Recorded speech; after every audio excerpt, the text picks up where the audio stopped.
to you by Sensodent K। अभी लेके आए सेंसोडेंट के। टूथ का करंट गॉन तो लाइफ का करंट ऑन। भारत के इतिहास में एक ऐसी सरकार नहीं हुई जिसने ये दावा न किया हो कि वो किसान हितैषी है। मोदी सरकार ने अपने दोनों कार्यकालों में किसान हितैषी फैसले लेने की बातें की। कभी किसान सम्मान निधि तो कभी उर्वरकों पर सब्सिडी के आंकड़े पेश किए। किसानों के हितों की रक्षा का दावा करते हुए ही मोदी सरकार 3 कानून भी लाई थी, जिन्हें कृषि सुधार या रिफॉर्म कहकर प्रचारित किया गया था। लेकिन किसान संगठनों ने ऐसी आपत्ति ली थी तब कि कभी अपने फैसलों से पीछे न हटने की बात करने वाली मोदी सरकार को कानून वापस लेने पड़े थे। किसान संगठनों ने भी अपना आंदोलन फिर वापस लिया और संकेत हुआ कि संगठनों और सरकार के बीच एक समझ पैदा हुई है। अब किसान संगठन लेकिन कह रहे हैं कि सरकार ने जो वादे तब किए थे वो पूरे नहीं किए, तो किसान फिर दिल्ली कूच कर रहे हैं। तो क्या किसानों और सरकारों के बीच एक बार फिर दिल्ली की सीमाओं पर एक लंबा गतिरोध देखने को मिलने वाला है? सरकार इसे टालने के लिए दोनों रास्ते अपना रही है। किसान संगठनों से बात करने केंद्रीय मंत्रियों को भी भेजा जा रहा है और किसानों को दिल्ली पहुंचने से रोकने के लिए दिल्ली की सीमाओं पर दाखिल होने वाले रास्तों पर बाड़ लगाई जा रही है, स्पाइक्स लगाए जा रहे हैं, बंदोबस्त भी तैनात हो रहा है। किसानों के आरोपों में कितना दम है और क्या सरकार अब भी बातचीत से कोई समाधान निकाल सकती है? इसी पर बात होगी आज दी लल्लन टॉप शो में। सुर्खियां भी होंगी, लेकिन पहले बात हम करने वाले हैं दिल्ली की।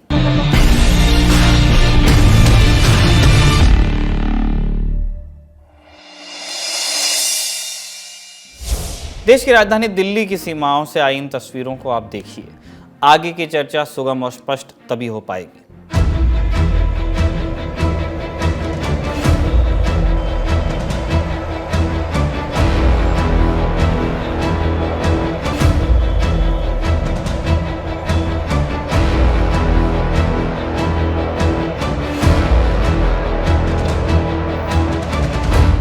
कटीले तार लगा दिए गए हैं, सीमेंट बैरिकेड्स की स्थापना हो चुकी है, स्पाइक्स लगा दिए गए हैं कांटे, और इन तैयारियों के बीच सशस्त्र जवानों की तैनाती एहसास दिला रही है कि दिल्ली में कुछ बड़ा होने का अंदेशा है।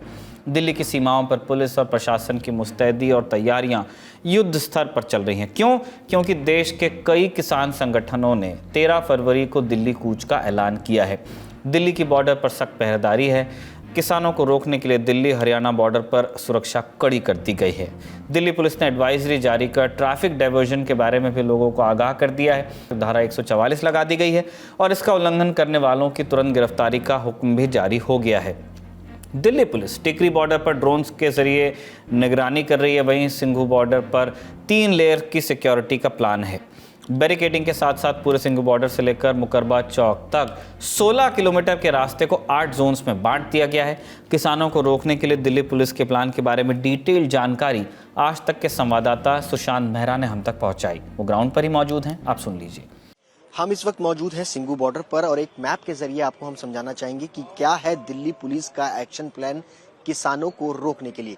दरअसल आप ये देखेंगे कि सिंघू बॉर्डर है जहां पर मल्टीपल लेयर की बैरिकेडिंग जो है वो दिल्ली पुलिस की तरफ से की गई है। कटीले तार, उसके बाद अगर बात की जाए तो कंक्रीट के बैरिकेड्स और उसके बाद लोहे के कंटेनर्स जो है वो रखे गए हैं। इसके अलावा मल्टीपल लेयर की जो पुलिस की बैरिकेड्स है उनको लगाया गया है। अगर किसान इस बैरिकेड को तोड़ करके आगे की तरफ आते हैं तो उनको रास्ते में जो वाटर कैनन है उससे जो है वो जूझना पड़ेगा। वाटर कैनन का पुलिस जो है इस्तेमाल कर सकती है। कई लेयर के वाटर कैनन जो है वो आपको यहाँ पर नजर आएंगे। इसके साथ साथ डीसीपी लेवल के जो अधिकारी हैं वो खुद मौके पर मौजूद रहेंगे। इसके साथ ही जब सिंघू बॉर्डर को अगर वो क्रॉस करते हैं तो उसके अलावा अगर आगे की तरफ बढ़ते हैं मुकरबा चौक की तरफ तो ये तकरीबन 16 किलोमीटर का पैच है। इस पूरे पैच में आपको 2 बड़ी मल्टीपल लेयर की बैरिकेडिंग जो है वो यहाँ पर नजर आएगी।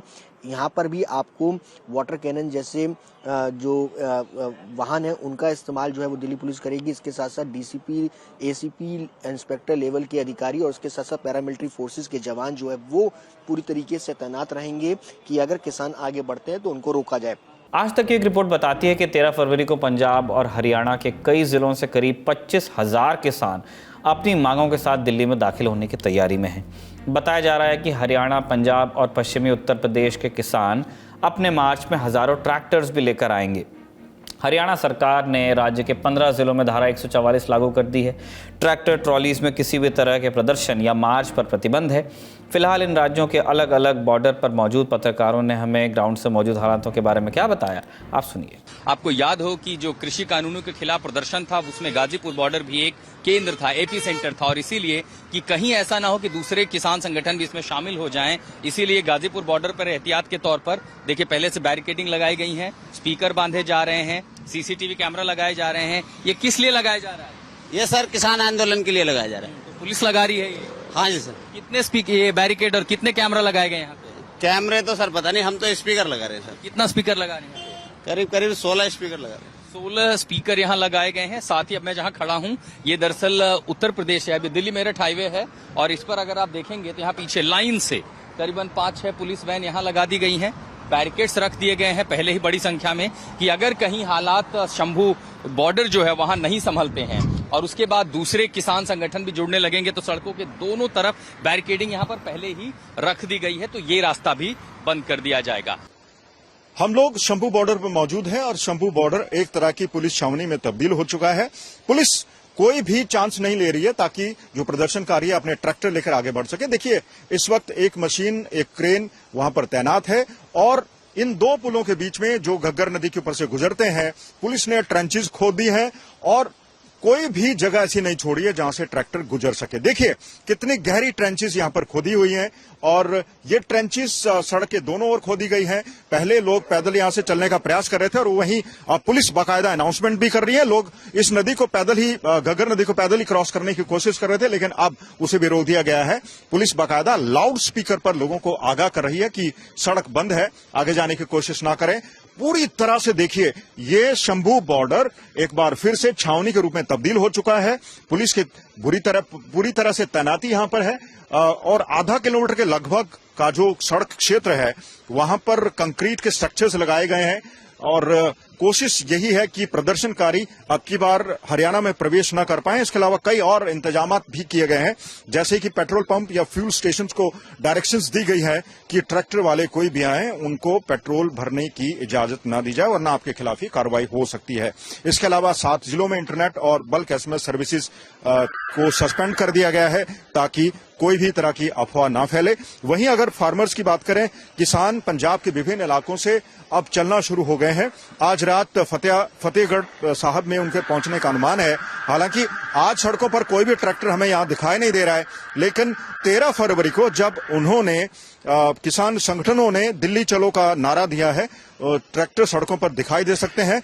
किसान संगठनों ने साफ कह दिया है कि अगर केंद्र सरकार के 3 मंत्रियों के बीच बातचीत नाकाम रही, किसी नतीजे पर ना पहुंची, तो अपना दिल्ली चलो मार्च वो कायम रखेंगे। यानी इस समय मैं टिकरी बॉर्डर पर हूं और आपको विजुअल्स के जरिए दिखाना चाहूंगा कि कैसे यहां पर बैरिकेड इंस्टॉल कर दिए गए हैं जिनके ऊपर कंटीले तार हैं। साफ तौर पर जो दिखाता है कि दिल्ली पुलिस नहीं चाहती कि कोई भी किसान या कल प्रदर्शनकारी हो वो इन बैरिकेड्स को छलांग मारकर दिल्ली की तरफ घुस सके। वहीं मैं आपको ये भी दिखाना चाहूंगा कि कैसे यहां पर बड़े बड़े कंटेनर्स ला के रख दिए गए हैं और साथ के साथ लंबी और चौड़ी सीमेंट की स्लैब्स भी ला के रख दी गई हैं यहां टिकरी बॉर्डर पर, ताकि जो कल किसान दिल्ली की तरफ कूच करेंगे उनमें किसानों को रोका जा सके। क्रेन्स के जरिए इन सब सामान को इधर रखा गया है और न केवल 1, 3, 4 लेयरिंग की यहां पर व्यवस्था कर रखी है। पहले देखा जाएगा बैरिकेड लगाए जाएंगे, फिर सीमेंट की स्लैब लगाई जाएंगी और फिर कंटेनर लगाए जाएंगे। न केवल दिल्ली से झज्जर को जोड़ने वाली जो रोड है वहां पर,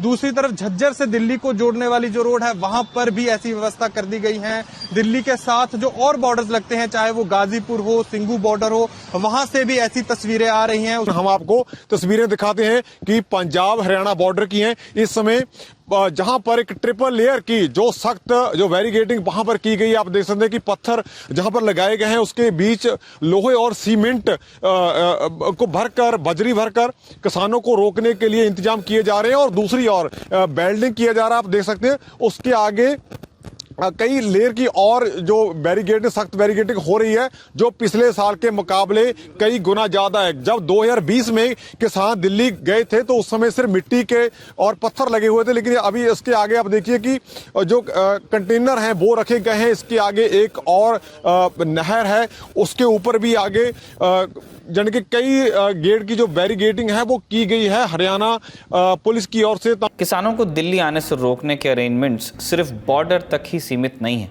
ये वीडियो आप देखिए, ये एमपी की राजधानी भोपाल का एक मैरिज हॉल है।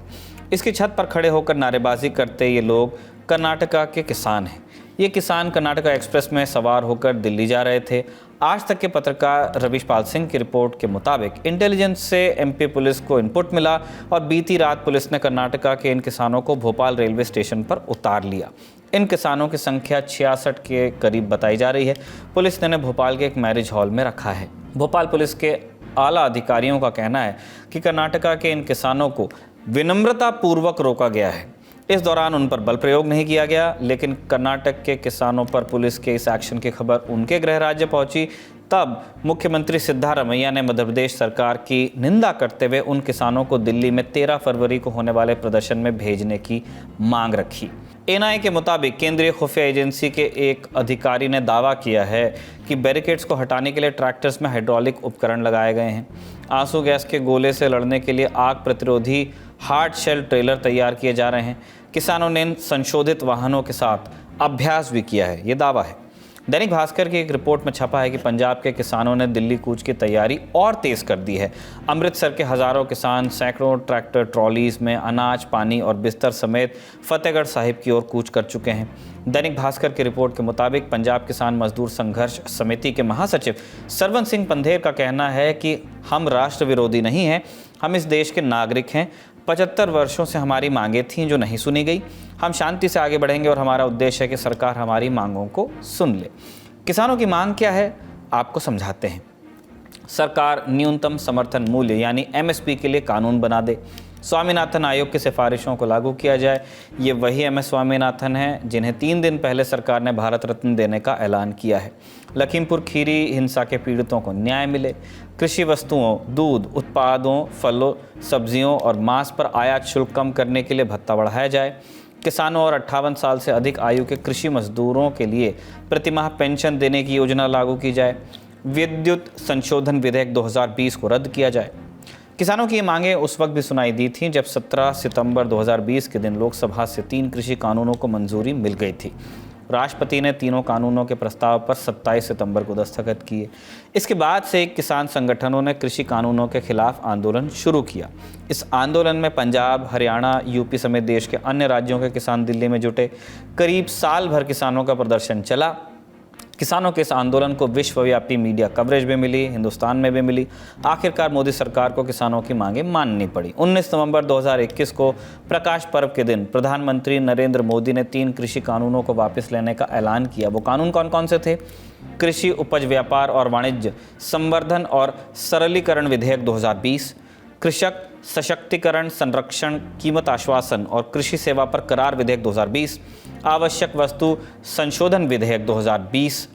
इन कानूनों के रद्द होने के बाद किसानों ने अपना आंदोलन वापस ले लिया। अब किसान फिर से आंदोलन की ही राह पर हैं। बीबीसी ने किसान नेता जगजीत सिंह डल्लेवाल का एक बयान छापा है। उनके हवाले से हम आपको बता दें, डल्लेवाल कह रहे हैं कि हमने अपनी मांगें मनवाने के लिए दिल्ली चलो का नारा नहीं दिया। हम सरकार से सिर्फ यही मांग कर रहे हैं कि 2 साल पहले किसानों का आंदोलन वापस लेने की अपील करते हुए सरकार ने जो वादे किए थे उन्हें वो पूरा करे। डल्लेवाल का कहना है कि सरकार ने उस समय जो वादे किए थे वो पूरे नहीं किए गए, चाहे न्यूनतम समर्थन मूल्य की गारंटी का वचन हो या फिर पिछले आंदोलन के वक्त किसानों पर किए मुकदमों को वापस लेने का वादा। किसान आंदोलन को करीब से कवर कर रहे कुछ जानकारों का भी कहना है कि किसान संगठन सरकार पर पिछले वादों को पूरा करने का दबाव बनाते रहे। इसलिए लोकसभा चुनाव के ठीक पहले आंदोलन करना किसान संगठनों का एक रणनीतिक कदम है। किसान संगठनों के नेता सरकार से इस बाबत क्या कह रहे हैं, आप सुन लीजिए। कि कल 13 तारीख को हरियाणा, पंजाब, उत्तर प्रदेश, ग्रेटर नोएडा अथॉरिटी से प्रभावित, ठगे जा रहे, लूटे जा रहे, केंद्र कोई सुन नहीं रहा, इसलिए दिल्ली को कूच कर रहे हैं। मैं भानु प्रताप सिंह, हमारी मांग है कि केंद्र सरकार जल्द से जल्द किसान आयोग का गठन कर दे और किसान आयोग को फसलों के दाम तय करने का अधिकार दे दे। जैसे हमने 14 में, 19 में केंद्र का और 17, 22, 23 में उत्तर प्रदेश का हमारे संगठन भारतीय किसान महासंघ ने समर्थन किया था। तो अब हमारी मांग है, किसान आयोग का गठन कर दो, किसान आयोग को फसलों के दाम तय करने का अधिकार दे दो। कमिटमेंट्स हैं, डिमांड नहीं। अगर कोई आज हमारी नई डिमांड है तो उसको निकाल कर बाहर रख दो। हमारी कमिटमेंट्स तो पूरी कर दो, हमें जाने की जरूरत ही ना पड़े। हम इसलिए जा रहे हैं ना उधर। एक मिनट, इसमें ध्यान देने की बात है। इसका मतलब तो ये हुआ कि भाई कमिटमेंट भी की है आपके साथ, पूरी भी नहीं करेंगे, जोर लगा लो जितना मर्जी। अगर आप आओगे तो ये बैरिकेटिंग करेंगे, ये अगर इधर आओगे तो कील लगा देंगे, आपके टायर फाड़ देंगे, आपके ऊपर गोली चला देंगे। हम तो मतलब मिलिट्री बुलाएंगे, हम तो पैरामिलिट्री फोर्सेज बुलाएंगे। तो कोई तरीका थोड़ी है लोगों के साथ बात करने का। आपने किसान संगठन के नेताओं को सुना। आज की चर्चा में हम एक और बात नत्थी कर देना चाहते हैं कि किसानों का सबसे बड़ा संगठन संयुक्त किसान मोर्चा 13 फरवरी वाले प्रदर्शन में सीधे तौर पर शामिल नहीं है, लेकिन मोर्चे की ओर से एक औपचारिक बयान जारी हुआ है। उन्होंने कहा है कि किसानों को रोकने के लिए की जा रही सरकारी जो कवायदें हैं उन्हें लेकर उनमें रोष है। सरकार कुछ करने के लिए तैयार नहीं, तो हम एसकेएम बैठा, नेशनल कॉन्फ्रेंस किया। नेशनल कॉन्फ्रेंस करने के बाद एसकेएम ने भारत बंद का कॉल दिया। 16 मई पूरा देश में ग्रामीण भारत बंद कर रहे हैं। किसान 16 फरवरी को होगा। 16 फरवरी किसान घर के बाहर आएगा, काम नहीं करेगा, खेत मजदूर काम नहीं करेगा, मनरेगा का काम बंद रहेगा। वो अपना मोहल्ला में दुकान, हाट, बाजार बंद करेगा। उसके बाद आपका लोकल ट्रांसपोर्ट बंद करेगा। उसके बाद 12 बजे नेशनल हाईवे आके 12 बजे से 4 बजे तक नेशनल हाईवे बंद करेगा। संयुक्त किसान मोर्चा की तरह ऑल इंडिया किसान सभा ने भी फिलहाल मौजूदा आंदोलन से दूरी बनाकर रखी, लेकिन संयुक्त किसान मोर्चा के बैनर तले 16 फरवरी को राष्ट्रव्यापी भारत बंद का जो कॉल दिया गया है उसमें किसान सभा समेत कई मजदूर संगठनों ने भी हिस्सा लेने की बात कही है। अब इस मामले पर पॉलिटिकल कॉरिडोर्स में जो चर्चा हो रही है, जो हलचल हो रही है, आप उसको भी सुन लीजिए। एमएसपी की बात बहुत भ्रम फैलाने का काम सरकारों ने किया, कई नेताओं ने किया। मैं ऑन रिकॉर्ड कहना चाहता हूं, स्वामीनाथन कमेटी की रिपोर्ट को लागू किया तो मोदी सरकार ने, कांग्रेस ने 10 साल कुछ नहीं किया था। लागत प्लस 50% मुनाफा हमने सुनिश्चित किया। और अगर आप धान की कीमत भी देखेंगे या गेहूं की कीमत भी देखेंगे तो लागत से 70% ज्यादा मोदी सरकार ने दिया। हमने पूरे इंतजाम किए हैं कि किसी प्रकार का जो शांति भंग ना हो। हमने हरियाणा की कानून व्यवस्था को बनाकर रखना। हमें जो हमारे 3.25 करोड़ लोग हैं उनकी सुरक्षा करना हमारा दायित्व है, तो हम उस दिशा में ये काम कर रहे हैं। मुझे लगता है कि ये लोकतंत्र को किसी तरह से कत्ल करने के लिए ये सरकार उतारी हुआ। भारतीय जनता पार्टी जो ये किलें ठोक रही है, ये किसानों के दिलों पर किलें ठोक रही है, उनके सीने पर ये किलें ठोक रही है, जो किसी भी कीमत पर देश बर्दाश्त नहीं कर सकता है। अब सवाल ये कि किसानों के मुद्दे पर सरकार पहरेदारी के अलावा और क्या कर रही है। किसानों से बातचीत करने के लिए सरकार ने 3 केंद्रीय मंत्रियों की एक कमेटी बनाई है। इसमें कृषि मंत्री अर्जुन मुंडा, गृह राज्य मंत्री नित्यानंद राय और वाणिज्य मंत्री पीयूष गोयल हैं। 8 फरवरी को चंडीगढ़ में इन 3 मंत्रियों ने किसान नेताओं से बात भी की। उस मीटिंग का लेकिन कोई ठोस नतीजा निकलकर सामने नहीं आ पाया। अब चलते हैं दिन की दूसरी बड़ी खबर पे, जो बिहार की राजनीति से जुड़ी है। 9वीं बार मुख्यमंत्री पद की शपथ लेने वाले नीतीश कुमार ने आज विधानसभा में आसानी से अपनी सरकार का बहुमत स्थापित कर दिया। आप सभी जानते हैं कि 28 जनवरी को नीतीश कुमार महागठबंधन से अलग होकर एनडीए में शामिल हो गए थे। पहले भी मुख्यमंत्री थे, अभी भी मुख्यमंत्री हैं। इसके बाद नीतीश सरकार को बहुमत साबित करना था, जैसी कि परंपरा है, जैसा कि नियम है। आज बिहार विधानसभा का बजट सत्र शुरू हुआ। सदन में नीतीश कुमार ने विश्वास मत पेश किया। इसके बाद करीब 4 घंटे की चर्चा हुई, लेकिन प्रस्ताव वोटिंग से पहले ही आरजेडी समेत विपक्षी दल सदन से वॉकआउट कर गए। पहले समझते हैं कि विश्वास मत या विश्वास प्रस्ताव क्या होता है। एक ऐसी व्यवस्था है जिसके रास्ते सरकारें सदन में साबित करती हैं कि उनके पास सत्ता में बने रहने लायक सांसद हैं या विधायक हैं, यानी 50% से ज़्यादा जो सांसद है, विधायक हैं, वो उनके समर्थन में हैं। ये साबित करने के लिए विश्वास मत की कार्रवाई होती है। अविश्वास प्रस्ताव भी एक चीज़ होती है और विश्वास मत भी एक चीज़ होती है। इनमें एक फ़र्क है। अविश्वास प्रस्ताव विपक्षी पार्टियां लाती हैं और विश्वास मत जो होता है वो सरकार खुद लाती है। जैसा कि आज नीतीश कुमार ने पेश किया है, वो विश्वास मत है। विपक्ष के वॉकआउट के बीच विश्वास प्रस्ताव पर वोटिंग हो गई। सरकार के विश्वास मत पर 129 वोट पड़े, पक्ष में और विरोध में 0, क्योंकि सदन में विपक्ष था ही नहीं। हालांकि पक्ष में आरजेडी के 3 विधायकों ने भी वोट कर दिया। कैसे, हम आगे बताने वाले हैं। बिहार विधानसभा में कुल सीटें हैं 243, इसलिए बहुमत के लिए 122 वोटों की दरकार थी, जो नीतीश सरकार को हासिल हुए। विश्वास प्रस्ताव जीतने के बाद एक और जानकारी सामने आई कि बीजेपी नेता नंदकिशोर यादव नए स्पीकर होंगे। फ्लोर टेस्ट से पहले मुख्यमंत्री नीतीश कुमार ने अपने पूर्व सहयोगी दल आरजेडी को खूब सुनाया। कहा कि वो 2005 से बिहार के लिए काम कर रहे हैं, लेकिन आरजेडी उनके कामों का श्रेय लेने की कोशिश कर रही है। नीतीश ने आज एक बार फिर आरजेडी के कार्यकाल की आलोचना की। कहा कि आज बिहार की सड़कों पर रात के 12 बजे भी महिलाएं बेखौफ घूम सकती हैं। पहले की ऐसी स्थिति थी, आपको पता है।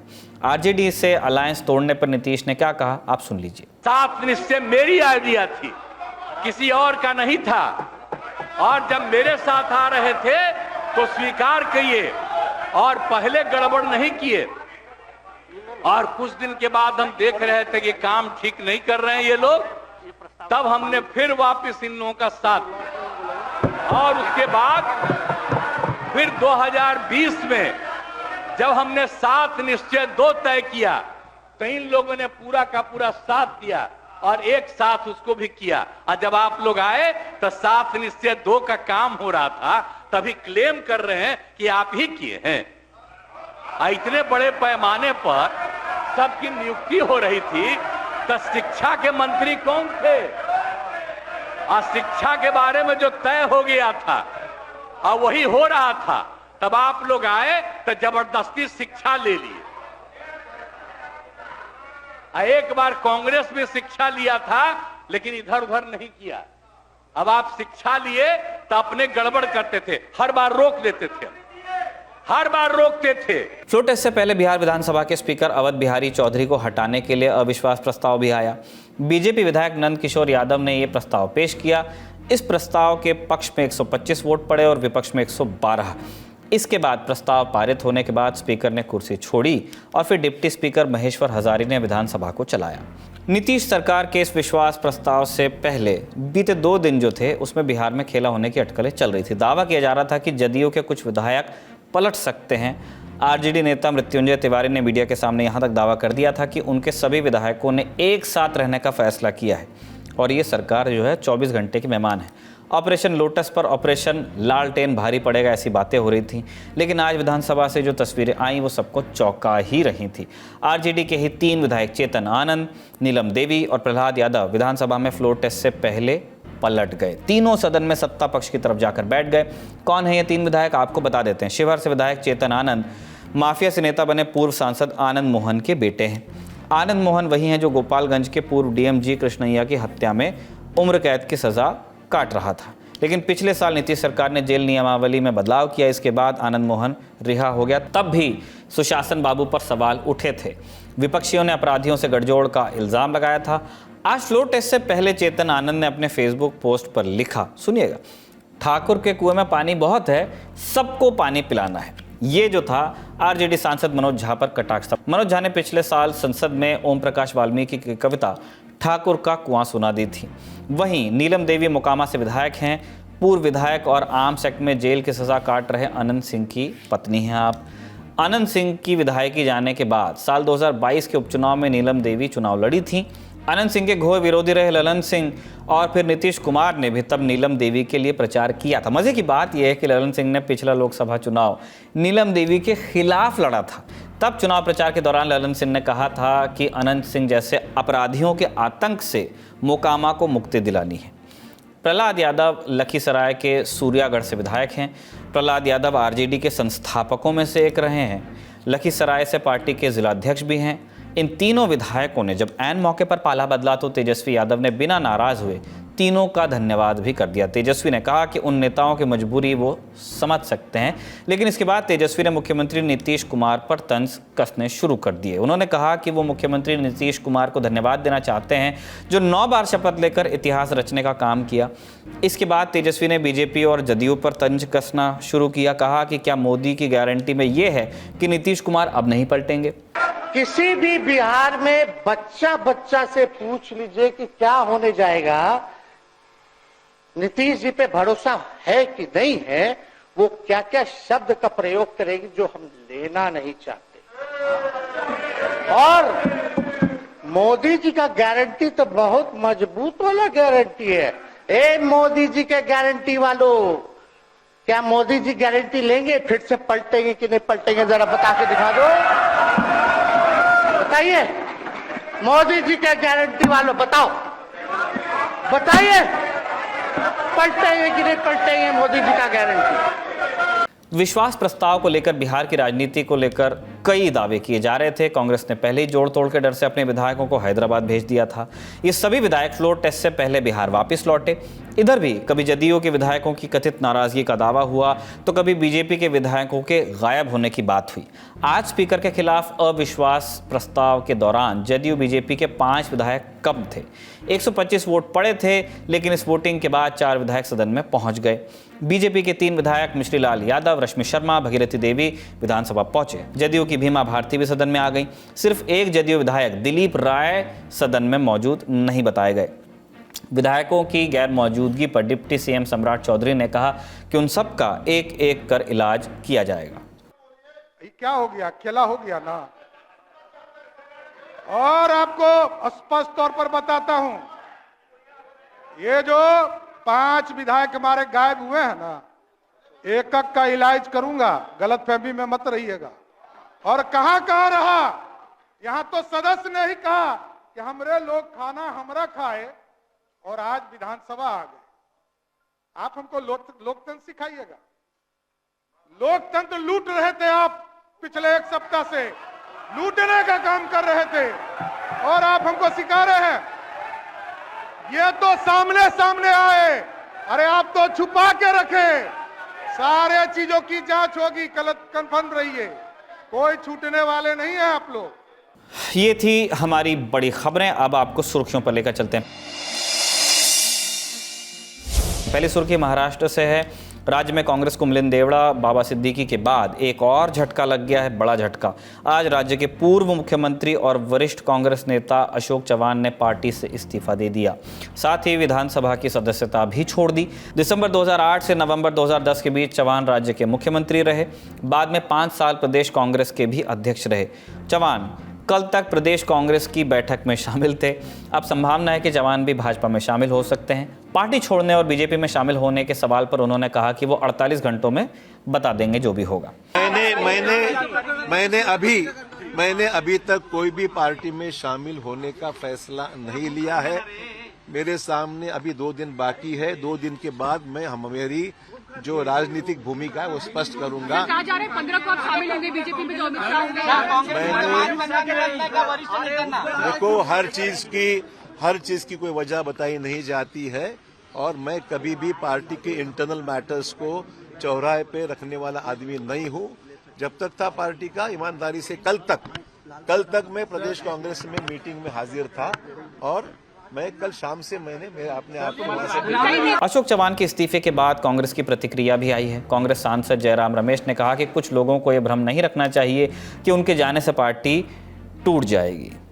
जो एक विशेष वॉशिंग मशीन चलता है हमारे देश में, वो बहुत प्रभावशाली है, और विचारधारा से निष्ठा और जो व्यक्तिगत वफादारी, लॉयल्टी, पर्सनल लॉयल्टी होती है, उसे भी ऊपर हटकर ये एक विशेष वॉशिंग मशीन का प्रभाव होता है। पर मैं ये भी कहना चाहता हूँ कि कुछ लोग इस भ्रम में नहीं रहना चाहिए कि उनके जाने से कांग्रेस टूट जाता है। वो जाते हैं, उनको कांग्रेस ने बहुत कुछ दिया है, उनके योग्यता से भी ऊपर दिया है, पर उनके जाने से दरवाजे खुल जाते हैं।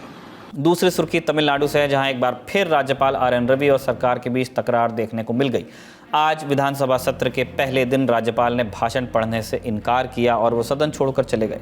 आप जानते हैं कि सत्र शुरू होने से पहले राज्यपाल या राष्ट्रपति सरकार के कार्यों का ब्यौरा पढ़ते हैं। सरकार का भाषण होता है जो राष्ट्रपति को या जो गवर्नर होते हैं उन्हें पढ़ना होता है। ये एक रिवाज की तरह है, लेकिन RN रवि सदन में सिर्फ 1 मिनट खड़े रहे।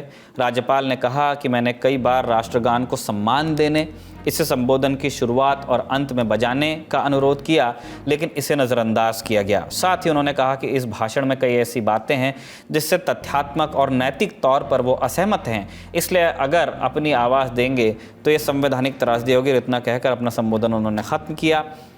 राज्यों में राज्यपाल का भाषण सरकारें तैयार करती हैं। पिछले साल भी राज्यपाल RN रवि ने सरकार के संबोधन में से कुछ हिस्सों को हटा दिया था यूनिलैटरली। राज्यपाल ने 9 जनवरी 2023 को अपने भाषण में उन हिस्सों का जिक्र नहीं किया जिनमें पेरियार, BR आम्बेडकर, के कामराज, CN अन्नादुराई और के करुणानिधि जैसे नेताओं के नाम थे। बाद में मुख्यमंत्री MK स्टालिन ने सिर्फ आधिकारिक भाषण को ही रिकॉर्ड पर लेने के लिए एक प्रस्ताव पेश कर दिया था। तो ये था आज का दी ललन टॉप शो। हमने आपको 2 बड़ी खबरों में विस्तार से बताने की कोशिश की, सभी पहलुओं को समझाने की कोशिश की। आज अब इतना ही। अपना और अपना को ख्याल रखिए। आपसे अगले एपिसोड में मिलने की कामना है। अपना ख्याल रखिएगा। शुक्रिया। शुभ रात्रि।